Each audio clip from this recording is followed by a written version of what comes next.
Panfiro, uma casa de amor. Então, bom dia aos nossos ouvintes. Vamos dar continuidade ao estudo da Revista Espírita, que fazíamos na tarde, na parte da tarde, e passamos agora para amanhã. Nós avisamos a todos que nos acompanham. Vamos ler o Evangelho e fazer a prece. Capítulo 21, haverá falsos cristos e falsos profetas. Conhece-se a árvore pelo seu fruto. A árvore que produz maus frutos não é boa, e a árvore que produz bons frutos não é má.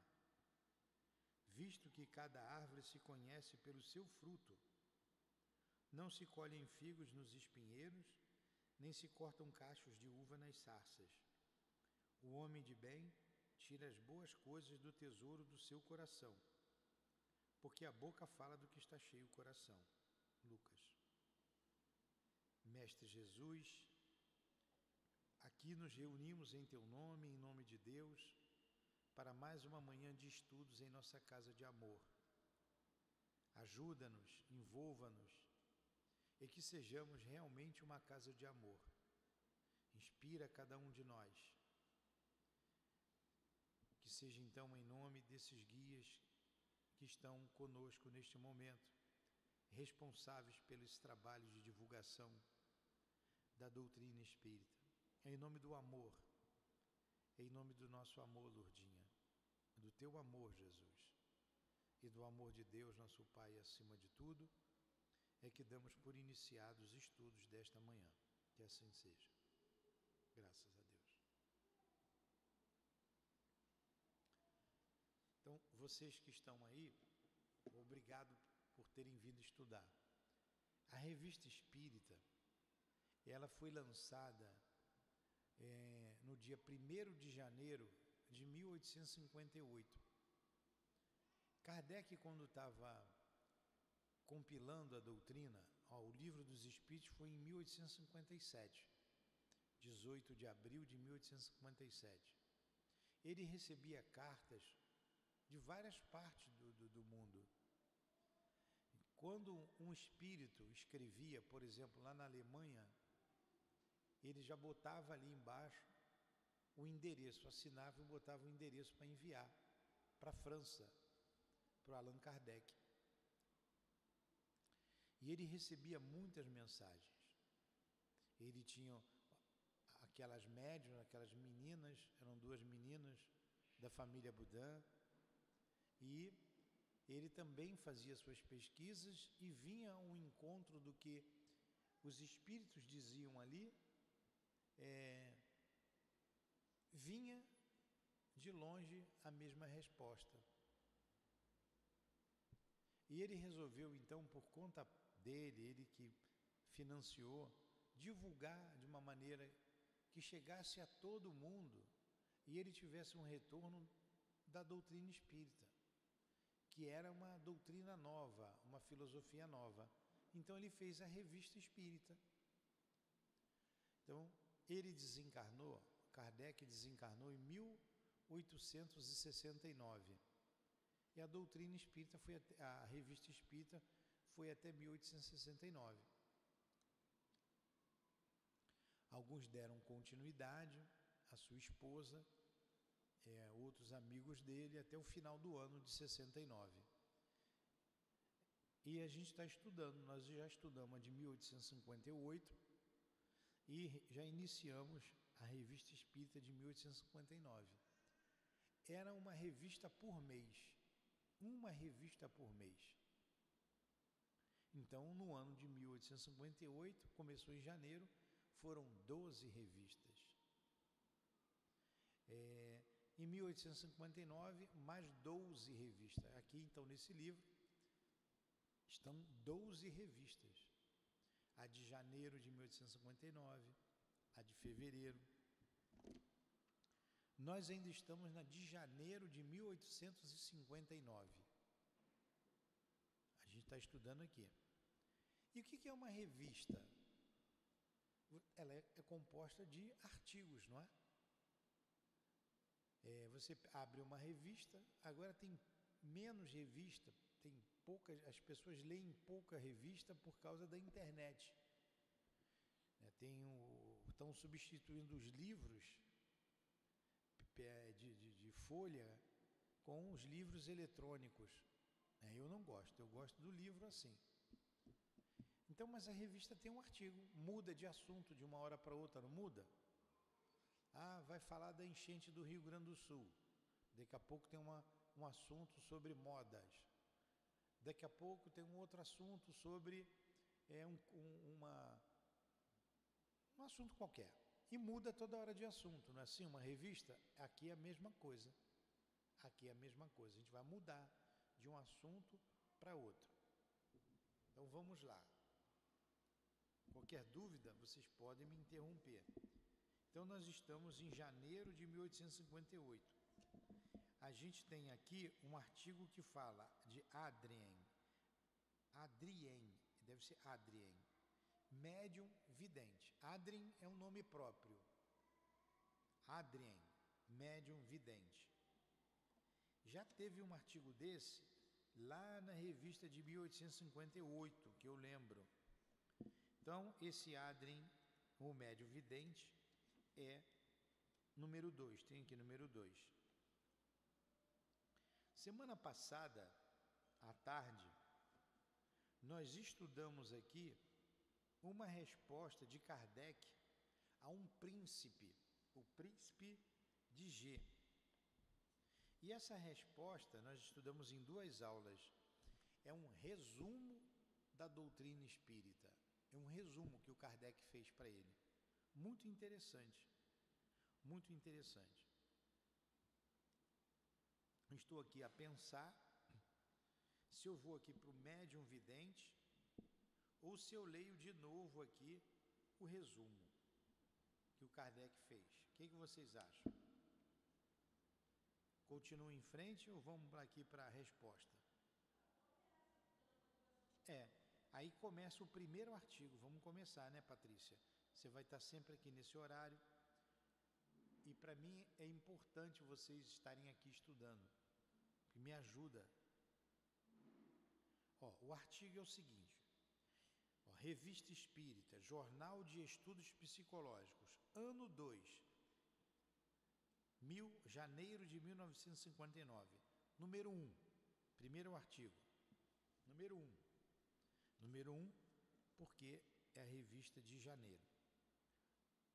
ASA é um nome, as iniciais de um nome. Antônio Silveira de Araújo, por exemplo, eu estou chutando, mas não é, porque é francês, ou é um príncipe, eu não sei de onde que é esse príncipe. ASA, o príncipe G, tá? Não identificou o príncipe. É uma carta. Príncipe, vírgula.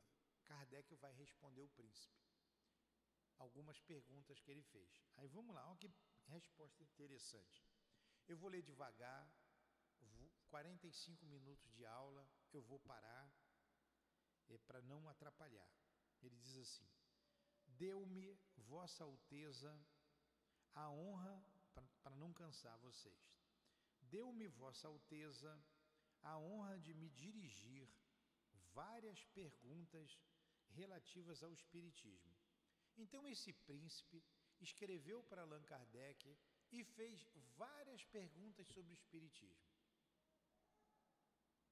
Tentarei, diz Kardec, respondê-las até onde o permite o estado atual dos conhecimentos sobre a matéria, resumindo em poucas palavras aquilo que a respeito aprendemos pelo estudo e pela observação.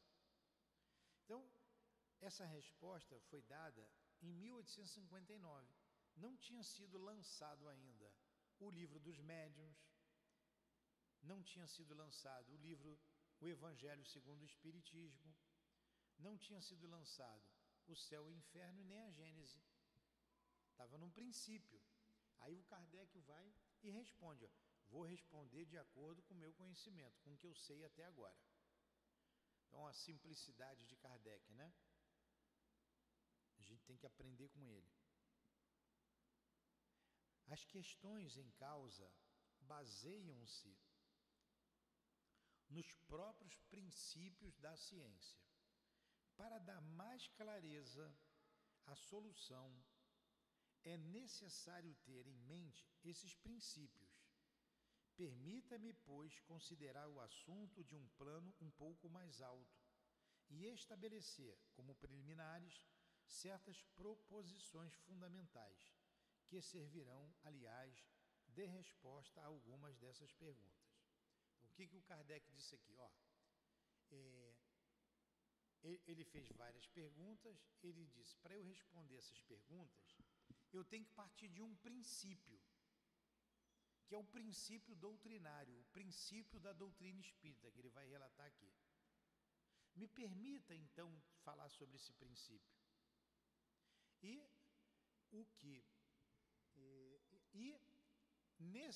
Nessa base, nesse princípio, já vou responder algumas das suas questões, algumas das suas perguntas. Aí Kardec vai falar de alguns tópicos fundamentais da doutrina espírita. Porque a gente às vezes começa pelo Livro dos Espíritos, não começou pelo que é o Espiritismo e fica em dúvida em muitas questões. Então é muito importante esse princípio que ele vai passar aqui. Os espíritos, primeiro, fora do mundo corpóreo, visível, existem seres invisíveis que constituem o mundo dos espíritos. Olha, o Kardec começa bem do básico, do feijão com arroz, do simples. É claro, como que você vai falar dos espíritos se você não sabe da sociedade deles, onde eles vivem? Então, olha, fora do mundo corpóreo, existe um mundo invisível. Existe todo um mundo invisível, que constitui o mundo dos espíritos. Há todo um mundo espiritual. Senão a gente não estaria aqui, eu não estaria aqui falando de espiritismo. Eu tenho que saber disso. 2, eu vou numerar, ele não colocou o número não, ele botou parágrafo. Número 2, os espíritos são os seres à parte, mas as próprias almas dos que viveram na Terra, ou em outras esferas, e que se despojaram de seus invólucros materiais. Então ele está dizendo quem são os espíritos. Quem são os espíritos? As almas dos homens que já viveram na Terra. Resumindo o que ele disse aqui. Então, há toda uma sociedade espiritual, há todo um mundo espiritual, e esses espíritos são as almas dos homens que viveram na Terra. 3. Os espíritos apresentam todos os graus de desenvolvimento intelectual e moral. Consequentemente, há os bons e maus, os esclarecidos e os ignorantes, os levianos e os mentirosos, os velhacos e hipócritas, que procuram enganar e induzir ao mal, assim como os que há em tudo muito superiores, que não procuram senão fazer o bem. Esta distinção é um ponto capital. Entenderam esse número 3? Se os espíritos nada mais são do que as almas dos homens que já morreram, aqui não tem homem mau, não tem homem, não tem velhacos, não tem gente falsa, hipócrita, tem gente boa, tem gente inteligente, gente que ajuda o próximo, tem. O mundo espiritual, isso é muito maior. Então não dá para acreditar em tudo quanto é espírito, porque tem espírito bom e tem espírito mau. Por isso que a escala espírita, que está no Livro dos Espíritos, lá na questão 111, 112, 113, acho que a partir da 110, 111, é fundamental entender a escala espírita para a gente entender a doutrina espírita. E como que ele dividiu lá os espíritos? Em 3 classes, em 3 ordens. A terceira ordem, os espíritos imperfeitos. Aí ele classifica em classes. Os pseudo-sábios, os neutros, enfim. A segunda ordem, os bons espíritos, mais 4 classes. E os espíritos puros. Há apenas uma ordem, uma classe única, que não tem nenhuma influência da matéria. Nos espíritos imperfeitos, a matéria, ela sobrepõe ao que é do espírito. Nos bons espíritos, o que é da alma, o que é do espírito, sobrepõe o que é da matéria. Por exemplo, o Chico era um homem que os valores espirituais sobrepujavam os valores materiais. O Divaldo, tantos outros. Mas tem homens que os valores materiais são muito mais importantes do que os valores espirituais. Esses que valorizam mais o mundo, as coisas materiais, do que as coisas espirituais, está classificado na terceira ordem, dos espíritos imperfeitos. Esses que valorizam mais a vida espiritual do que a vida material, está classificado ali como na ordem segunda, dos bons espíritos. E aqueles que nenhuma influência da matéria exerce sobre eles, são os espíritos puros. É o que ele está dizendo aqui. Então vamos lá. Então, os espíritos se apresentam em todos os graus de desenvolvimento intelectual e moral. Quarto, os espíritos rodeiam-nos incessantemente.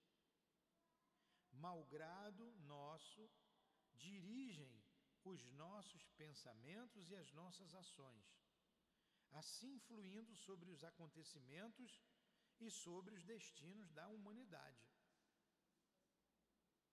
Olha só que coisa básica, importante. Os espíritos estão em torno de nós, incessantemente, influenciando a gente, a nossa mente, e influencia toda a humanidade, até os destinos da humanidade. Tem espírito influenciando o presidente da República? Tem ou não tem? Tem. Tem espíritos influenciando a Rainha Elizabeth? Morreu a Rainha Elizabeth, né? Mas deixou o sucessor lá. Os reis do mundo, sim, os governantes, sim. Tem espírito influenciando a gente? Sim. Aqui na casa espírita tem espírito? Sim. Na rua, nos botequins, nos bares, na nossa casa, nas igrejas, seja onde for. Existe todo um mundo à parte, independente do nosso. Independente do nosso. Tem espírito em tudo quanto é lugar, em todos os lados, sempre nos influenciando.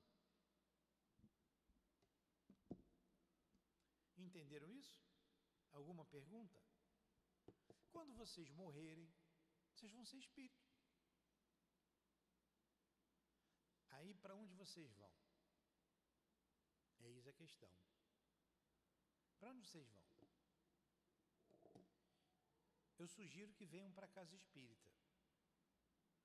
Corram para o SEAP, para serem ajudados, orientados.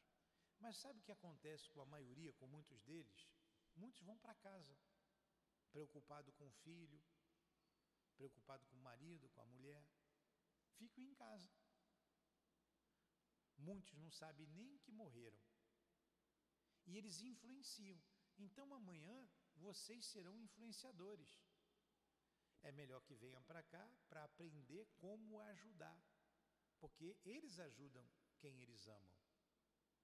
Então, a minha esposa me ajuda? Muito.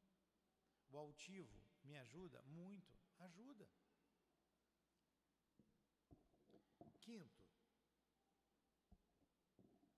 eu vou numerando aqui, que aí eu não me perco. 1, 2, 3, 4, 5. Os espíritos, por vezes, está difícil, vocês estão entendendo bem o que eu estou falando? Os espíritos, por vezes, denotam sua presença por meio de efeitos materiais.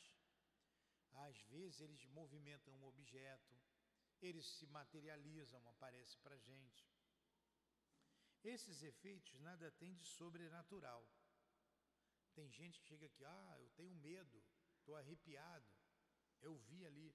Isso não tem nada de sobrenatural. Isso está dentro da lei da natureza. Isso se explica. Só nos parece tal porque repousam sobre bases fora das leis conhecidas da matéria. Uma vez conhecidas essas bases, os efeitos entram na categoria de fenômenos naturais. É assim que os espíritos podem agir sobre os corpos inertes, movê-los sem o concurso dos nossos agentes externos. Negar a existência de agentes desconhecidos pelo simples fato de que não os compreendemos seria traçar limites ao poder de Deus e crer que a natureza nos tenha dito a sua última palavra. O que ele disse aqui? Que os espíritos, toda a manifestação espiritual, está dentro da lei de Deus. Lei da natureza é lei de Deus.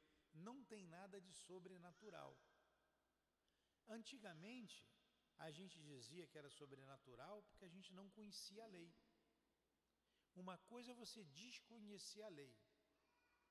Outra coisa é dizer que a lei não existe. Por exemplo, vou fazer uma pergunta para vocês, para ver se vocês entenderam isso aqui. Sandra, Jesus fez milagres? Fez? Muito bem. Patrícia, Jesus fez milagres? Não. Muito bem. Maria, quem está certo? Sandra ou Patrícia? Sandra. Então a Sandra que está certa. Vai todo mundo para o umbral junto com a Sandra então. Jesus não fez milagre nenhum.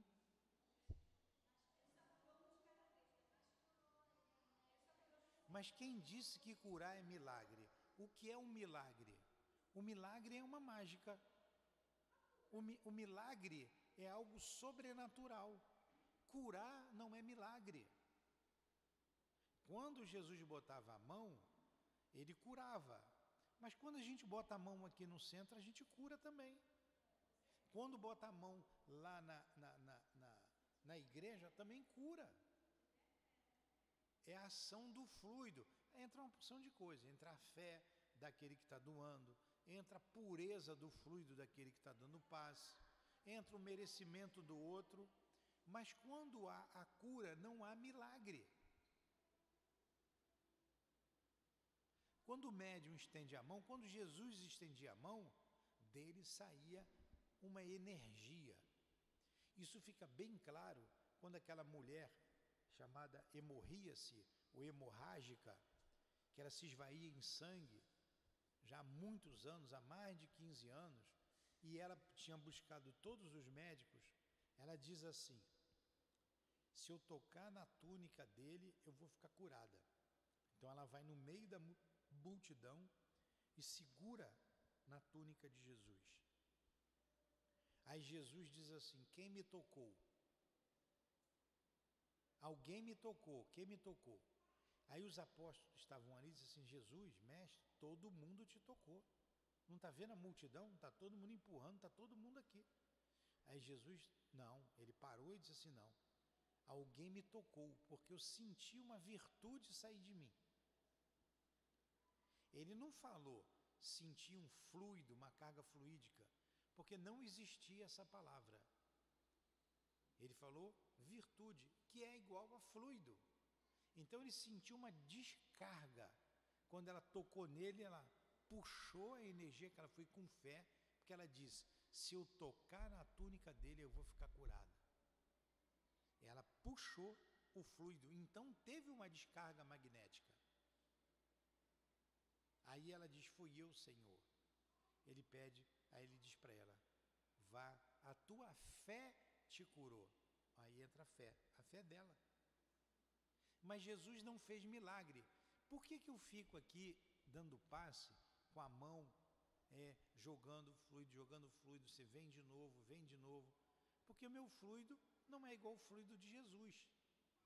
O fluido dele era puro, elevadíssimo, porque o nosso fluido está de acordo com a nossa moralidade, com a nossa superioridade. Então o fluido de Jesus era puríssimo, ele botava a mão, ele curava. Mas teve uma cura que ele teve mais dificuldade. Ele levou o cego para fora do muro das cidades, foi com ele João e Pedro, ele fez lama com a saliva, então ele cuspiu no chão, fez lama, botou nos olhos dele, do cego, e mandou ele se lavar na piscina, lá de Siloé, para ele enxergar. Então, foi uma cura mais complexa, diferente do cego Bartimeu, que ele estava gritando, mestre, Jesus estava passando na rua. Jesus parou, e o povo dizendo, fica quieto aí, cala a boca, não enche o saco, não importuna o mestre. Jesus parou e virou para ele e perguntou, Bartimeu, ele não usou o nome do cego Bartimeu, a gente sabe que é o cego Bartimeu. Bartimeu, o que queres que eu te faça? E o cego falou, que eu veja, Senhor. Aí Jesus disse, então vê. Naquele momento o cego ficou enxergando. Olha que foi milagre? Não foi milagre, foi a ação fluídica do Mestre Jesus. Não precisou nem botar a mão no cego. No outro ele precisou botar a mão. Então, Jesus não fez milagres. Jesus agiu dentro da lei da natureza, é o que ele está dizendo aqui. Isso é básico. Ninguém faz milagres em lugar nenhum. Você vê lugares aí dizendo, hoje é o dia dos milagres. Não existe milagre. Existe trabalho. Muito trabalho. A gente se esforça. Eu não falei para vocês que comi o que não devia, porque eu estava com fome, comi qualquer coisa e acordei com refluxo, não dormi mais. Fui dormir 5 horas da manhã. Por quê? Porque o dia inteiro eu procurei me preparar o máximo possível para dar o passe, o melhor possível. Eu ofereci o meu fluido para que os guias pudessem manipular, direcionar, qualificar, potencializar o melhor que eu podia dar, o melhor de mim. Então eu busquei ter uma alimentação balanceada, comi pouco, eu tinha que comer um pouco melhor, mas era em função do trabalho. Porque não tem milagre, ele vai usar o teu fluido. Então é lei natural. O homem desconhece isso, diz que tem milagre. Entenderam agora? Então a Patrícia está certa. Ganhou uma estrelinha, Patrícia. Entenderam então que não tem milagre?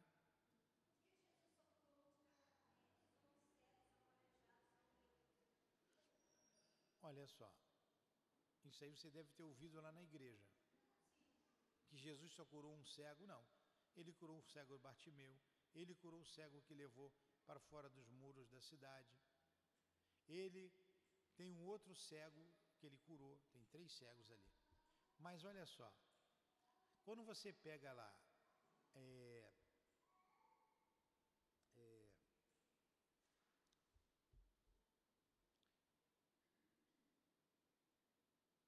não é Obras Póstumas, quando você pega o livro, qual é o Evangelho? Tem o Evangelho de Marcos, Mateus, Marcos, Lucas, João, onde está mais Paulo lá. Como é que é o nome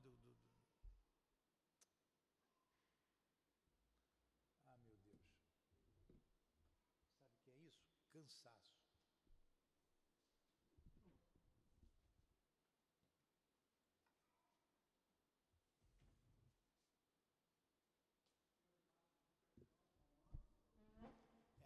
Gálatas ou Romanos está onde?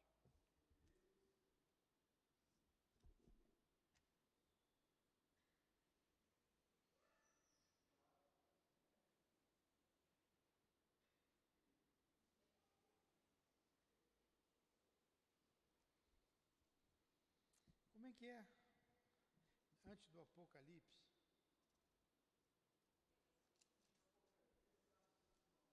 Sim, mas como é que dá o nome disso aqui? Enfim, Atos dos Apóstolos. Caramba. Em Atos, está escrito assim. Se fosse colocar os milagres que Jesus fez, se fosse escrever os milagres que Jesus fez, não caberiam em todos os livros do mundo. Então está escrito aqui. Eles relataram alguns feitos de Jesus, mas não todos. Como ele disse, se fosse relatar todos os milagres que Jesus fez, milagres entre aspas, que é a linguagem ali católica, não caberiam em todos os livros do mundo. Então Jesus não curou um, nem dois, nem três, ele curou vários. E uma vez eu ouvi um pastor dizendo, eu sou mais do que Jesus, porque ele só curou tanto, anotou as curas que ele fez aqui, Jesus fez lá 50 curas, não sei quantas tem aqui, eu já fiz mais de 50, então sou mais do que Jesus. Olha o orgulho dele. E ele não leu nem o Atos dos Apóstolos. E não foi ele que curou, quem curou foi Deus, através dos Espíritos, usando a mão dele. Entendeu? Entenderam isso? Que Jesus não faz milagres? Então vou fazer outra pergunta para vocês. E Deus? Deus faz milagre? O Criador do Universo? Faz, Maria? Está em dúvida, Maria? É claro que não. É claro que não. Deus criou as leis, o milagre está fora da lei da natureza. Senão, as leis seriam instáveis e Deus é estável.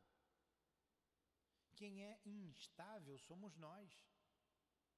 A lei existe desde que o mundo existe. Quando Deus criou, Ele criou a lei não muda. Tanto que Jesus disse, eu não vim destruir a lei, mas cumprir a lei de Deus. Então Deus também não faz milagre nenhum.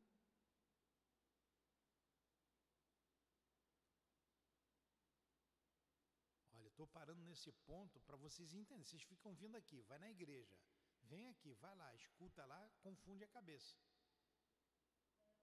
E vocês estão aprendendo aqui com a lógica. Vou fazer uma outra pergunta em cima disso aí. E Lázaro, quando foi tirado do túmulo? Está escrito que Lázaro estava morto e Jesus fez Lázaro viver.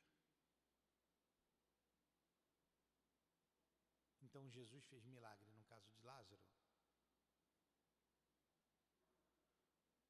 Jesus fez milagre no caso de Lázaro? Não, claro que não. Mas como é que ele fez um morto voltar à vida?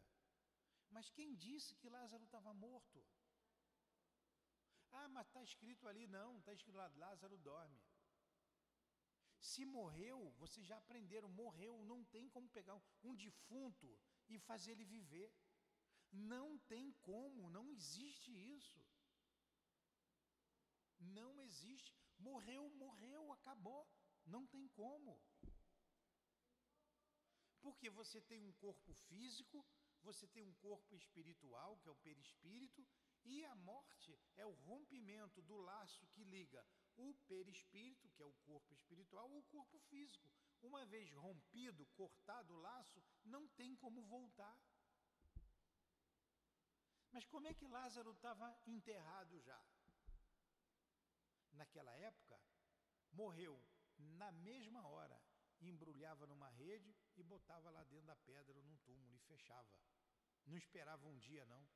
Em 1 hora já acabou tudo. Enterrava. Tanto que Jesus foi avisado E ele só chegou lá 3 dias depois, ainda resolveu dormir antes de ir. Ele não se preocupe, Lázaro dorme. E nós aprendemos que Lázaro estava letárgico. Ele teve uma letargia. O que é a letargia? É a aparência de morte, é uma paralisação total, diminui o batimento cardíaco, tudo. Não tinha especialista naquela época. Quantos hoje ainda são enterrados vivos? Busca aí que vocês vão ver um monte de gente enterrada viva. Quando eu falei isso aí, a dona Luzia, acordou agora, né, dona Luzia? A dona Luzia, eu estava falando da catalepsia, que a pessoa é enterrada e não morreu. Ela disse que trabalhava numa casa de família, lá na Ilha do Governador, né, dona Luzia? E a menina de quantos anos? 13? 6 anos. Foi dada como morta, foi enterrada. A avó que estava fora, a avó estava na Espanha, é isso?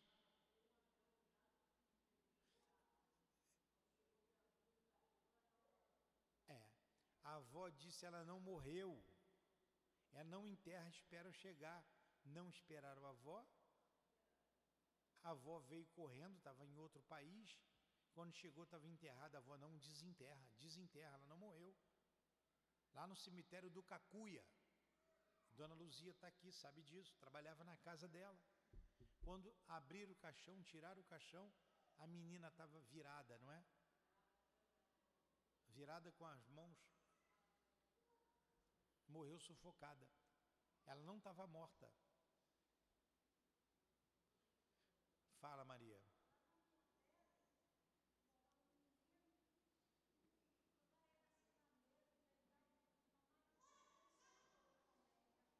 Olha só, Dona Maria está dizendo que lá na terra dela, o menino morreu, botaram lá na mesa deitado, na hora do velório o menino sentou. Ainda saem correndo em vez de ajudar o garoto, né? Então, olha, o caso de Lázaro era o mesmo. Lázaro não estava morto, que morreu não tem como voltar. Aí sim seria um milagre. Fala. Hã? Na Amazônia, morre e enterra logo? Sim, tem as palafitas.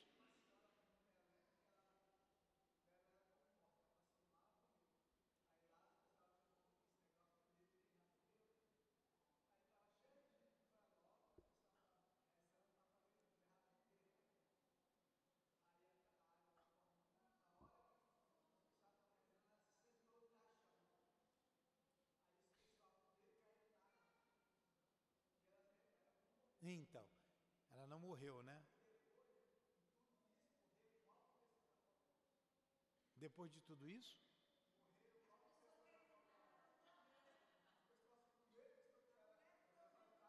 Tá vendo? Então ele está dizendo lá na Amazônia que você é de lá, né? Ah. Aí eles botavam o caixão lá no rio. Pois é. Aí botaram o caixão para o rio ia levando, depois afundava no rio, né? De repente a menina sentou no caixão. O caixão não tinha afundado ainda. Aí mergulhou todo mundo atrás dela. Ainda bem que não saíram.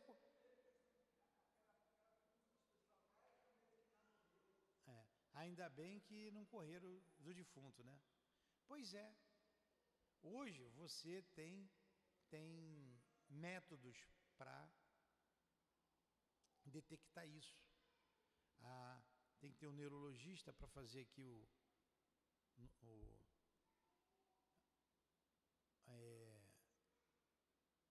olha, como é que é o nome daquilo que bota aqui? Eletro, e o eletro detecta. A minha esposa, ela desencarnou, mas ela foi mantida num aparelho, veio o neurologista, fez um eletroencefalograma, veio um outro neurologista, fez eletroencefalograma, aí disse: não, ela morreu de fato, não tem como voltar à vida. Porque se parou o cérebro, não tem como voltar. Entenderam? Então não tem milagre. Jesus não fez milagre. E Deus não vai derrogar as suas leis. Não existe. Não existe milagre. Aqui não faz milagre, igreja nenhuma faz milagre e Jesus também não fez milagres. Tudo está dentro da lei da natureza. Outro ponto aqui para esclarecer. Mais um ponto. Todo efeito tem uma causa. Ninguém o contesta. É, pois, ilógico negar uma causa pelo simples fato de desconhecido. Claro, todo efeito tem uma causa. Todo efeito tem que ter uma causa. E ninguém contesta isso. Seria ilógico negar a causa pelo simples fato do que é desconhecido. Então, olha só.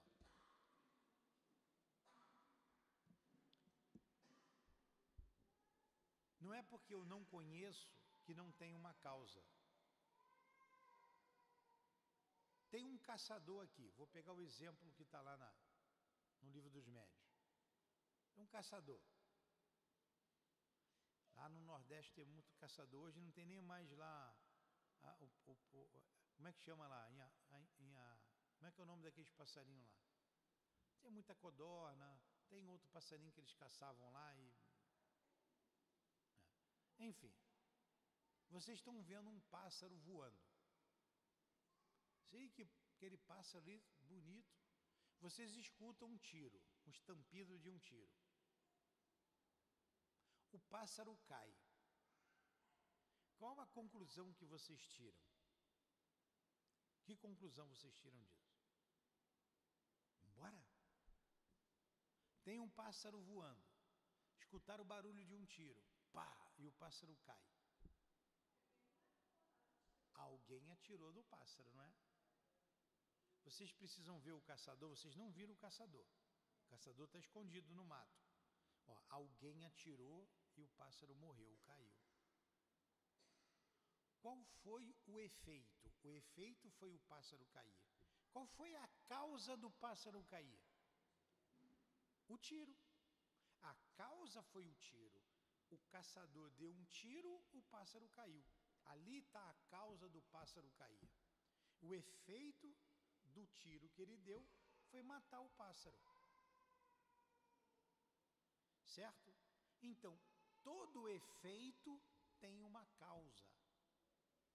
Todo efeito tem que ter uma causa. É o que ele está dizendo. Isso que é efeito, isso que é causa. Eu fiz sinal para o ônibus. O ônibus não parou.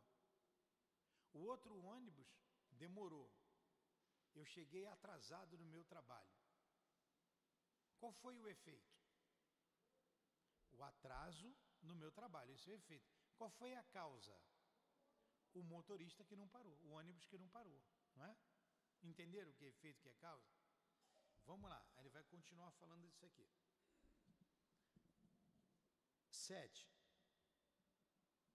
Se todo efeito tem uma causa,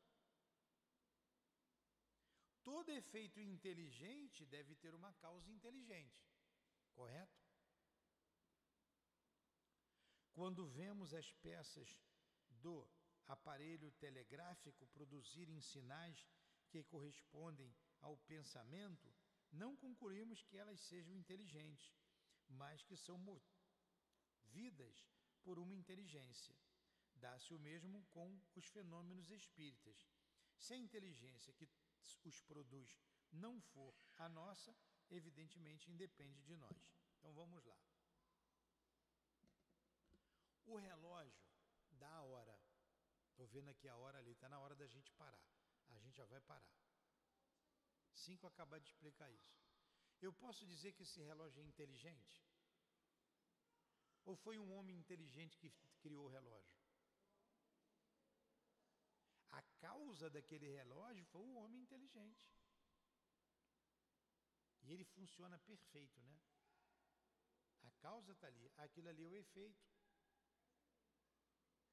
Então, os fenômenos de mexer a cadeira, a mesa, Se não, a causa não está no homem, tem que estar em algum lugar. E pesquisando, a causa estava nos espíritos. Os espíritos que manipulam o móvel para ele mexer, para fazer barulho. Se não está em mim, a causa está ali. Assim a gente vai chegar até Deus. O universo está aí, as estrelas. Vocês já viram ali o Sol, aquele circuito que os planetas fazem, não já? A Terra gira em torno do seu eixo e gira em torno do Sol, não é assim? Tudo isso é composto de leis, tem leis físicas. Tá? Tudo se movimenta, no universo tudo é força e movimento. Um planeta não choca com o outro, o planeta não vai para o Sol, ele corre aquele caminho, que é uma elipse, é um caminho. Aquilo ali é o efeito. Se vocês veem o universo, se você vê a natureza toda aqui na Terra, tudo isso tem um efeito. Quem é a causa de tudo isso? Qual a causa? Deus é a causa de tudo. A lei de Deus. Deus é a causa. Se todo efeito tem uma causa, todo efeito inteligente tem uma causa inteligente. A causa inteligente é Deus. Vocês sabiam que o homem não consegue fazer num laboratório uma muda de capim? Um capim ele não faz. Um mato. Ah, mas ele faz rosa azul, amarela, muda. Ele muda a partir do princípio que já existe. Ele não cria. Ele não cria. Não. Ele manipula aquilo que já tem. Pode destruir ou fazer. Um homem não faz uma muda de capim. Então quem cria é Deus. Deus é o Criador. Então esses são alguns dos princípios. Nós paramos aqui no 7. Falta o 8, o 9, o 10, o 11, o 12, o 13, 14, 15, 16, faltam 18. Ainda faltam 18 princípios, que nós vamos ver na aula que vem. Não foi bom, Patrícia? Não foi bom? Então, pena que nem todas vocês chegaram aqui na hora. Mas vamos rezar então, vamos agradecer a Allan Kardec, que trouxe esses artigos para a gente, para nos esclarecer. Agradecer a sua esposa, Amélie Boudet, que são os patronos desses estudos. Agradecer os benfeitores aqui presentes. Agradecer a Ti, Jesus, e a Deus acima de tudo, por tudo que recebemos nesta manhã. Muito obrigado. Às irmãs queridas, a você, Lourdinha, em nome do nosso amor, minha querida, do amor que vibra nesta casa, em nome do Teu amor, Jesus, do amor de Deus acima de tudo, encerramos então os estudos da manhã de hoje. Que assim seja, graças a Deus.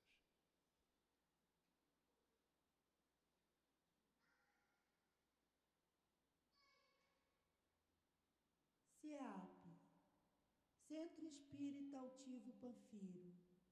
Uma casa